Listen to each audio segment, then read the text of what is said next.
So today we're going to get a little bit of bench time with the Fender.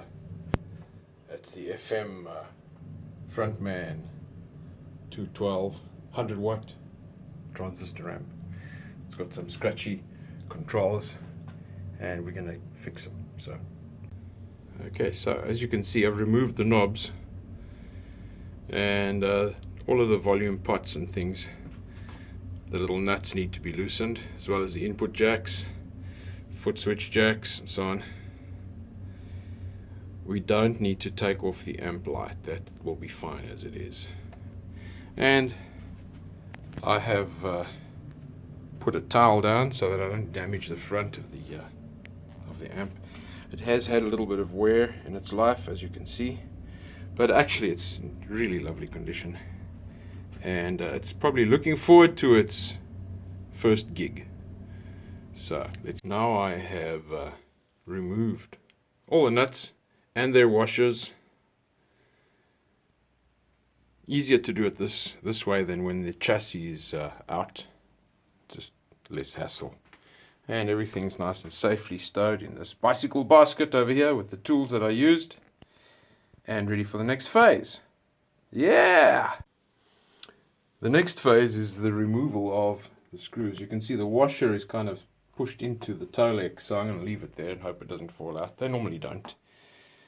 And then remove all the screws. And this step is best done with the amp lying face down, because the transformer is pretty heavy and it tends to fall downwards, as you've seen it over there. So, now I've gotten it all loose. I've also loosened this little P-clamp over here, and you can see it over there, which holds the reverb wires that run down to the reverb, so that I can now maneuver the chassis. So my next step is to lay some wood out across underneath here while the chassis is lifted up, and then I can work. I'll be back. And so we're back. Now you can see I've got a plank of wood that's kind of stretched out, suspending the chassis over the open back of the amp, and I now have access to all of the components inside. Alright, one of the things I always like to check, these big white resistors here, they tend to come loose because they get so hot. They've got the propensity to desolder themselves, especially because the amp is vibrating as it's operating. So I like to check these. Just give them a tug,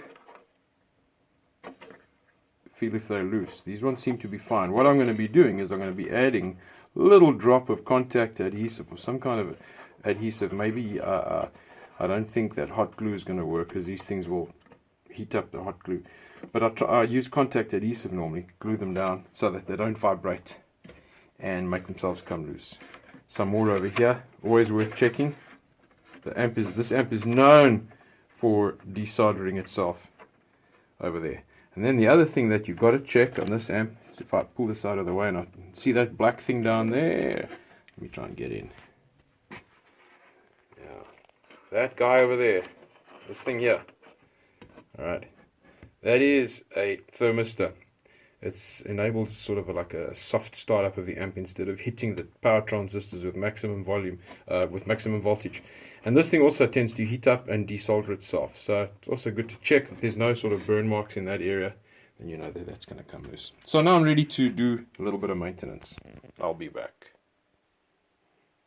What I've decided to do is, in order to get good access to the potentiometers, I've kind of laid the amp, the chassis inside of the amp like this at this angle, so that you can see now the openings for the potentiometers. If I give you a fly past here, I can reach into the openings of the potentiometers, give them some contact cleaner, and it'll stay in there a while I turn on the knobs and give it a bit of a working, so that I can be sure that the contact cleaner does its job nicely.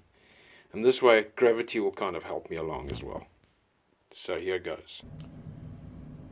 So now the moment of truth has come. We're going to be checking out the amp. What I've done is, each pot I have squirted in the back there, and I couldn't hold the phone and do the job, so I just got the nozzle right up, into that hole, filled it up with fluid, and then inserted the knob and rotated it till it felt nice and free, because these things were really stiff, but now they just rotate nice and freely. Like it feels like an old Fender amp. Well, at least one that works well, you know, the old tube amps and so on. So these knobs all rotate real freely now and feel smooth. There's no sort of crunchy feeling to them. And once I've done all of that, I also, by the way, I did all the switches as well. So I really worked these switches, put some fluid in to the switch bodies over there, and worked the switches so that that'll also work out. And now I've got the power cord in. It's not switched on yet. Made sure that the speaker and the reverb tank is connected with the wires. And now I'm going to turn it on and we'll give it a listen and see how it goes. So, one hand off the amp, other hand on. We've got lights.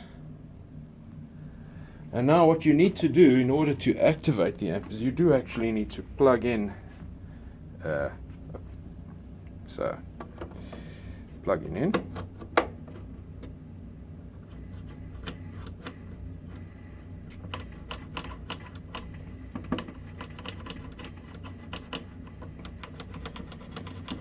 That's full volume, by the way.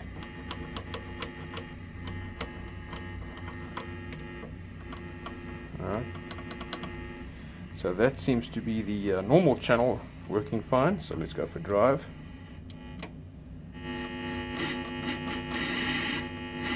Okay, that sounds like a lot of gain. Sounds like the more drive switch is in.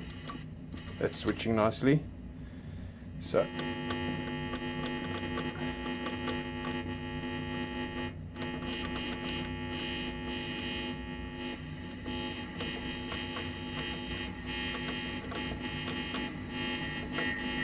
reverb tank. Everything is sounding smooth. Fantastic. I can close it up. And that's just what I'm going to do. So, first of all, my apologies to Lolo. You told me you don't want to see my workshop, but I've been working on this and now I'm going to try it out. I've done all the repairs to the controls. Nothing is making a noise anymore. It's sounding really lovely. So now I'm going to give you a quick run through of what's going on.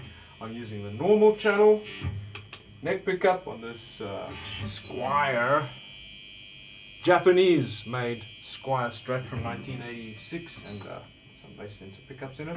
So, it sounds fantastic, isn't it?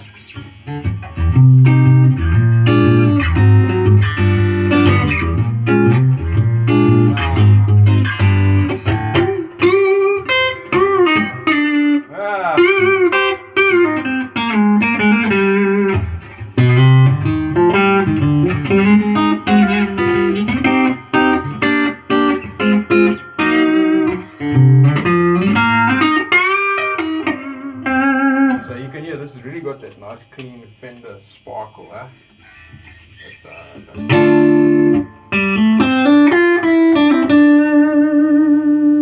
Dire Straits over there.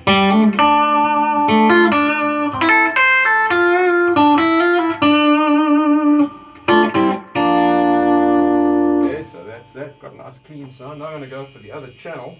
Just a little bit of drive.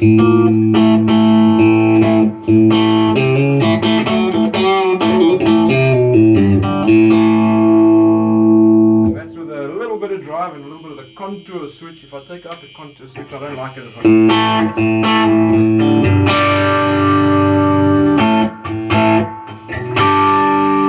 It's still pretty good though, but I like that contour. Sounds like an old deluxe with some reverb, like an old deluxe reverb maybe. Pull out all the reverb. That's really nice.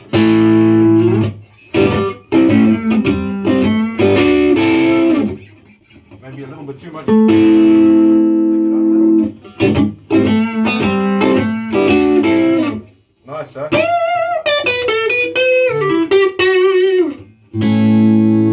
Yeah, lovely. And let's put it back. Maybe a little bit more, a little bit less volume. Sorry about the noise. I live next to a railway line, so there's lots of noise in the Got a bit of a humbucker switch here. Keeps the Fender tone, but it's a little bit thicker.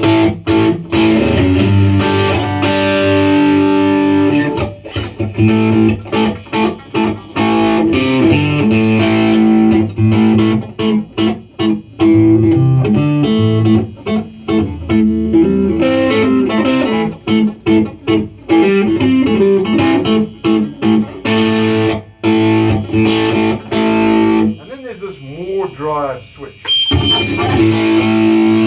when it gets.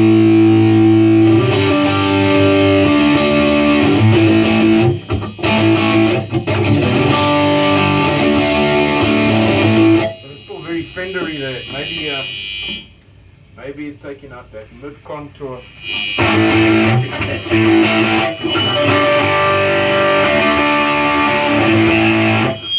AC/DC-ish, but these pickups are a bit microphonic in this room.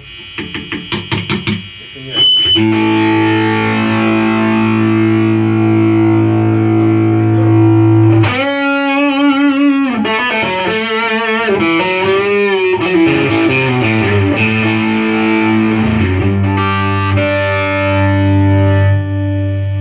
Yeah, bring it up.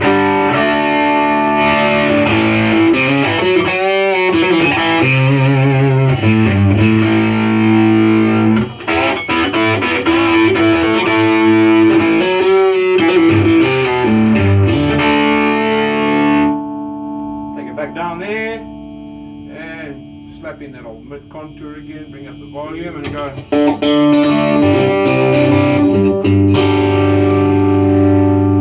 Sounds familiar, doesn't it?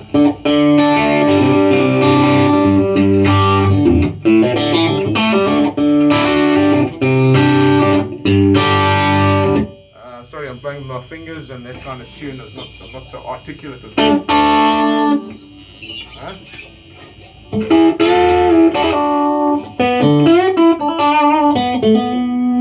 little bit of reverb.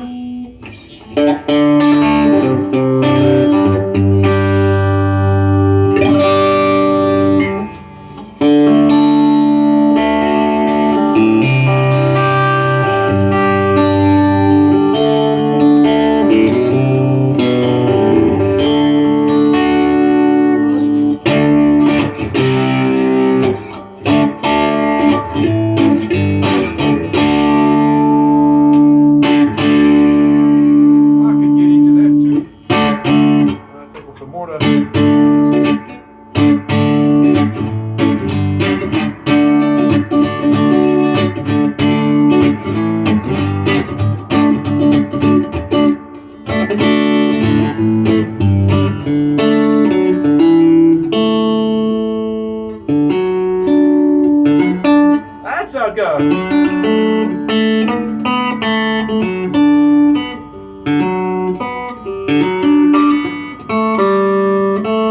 Something like that.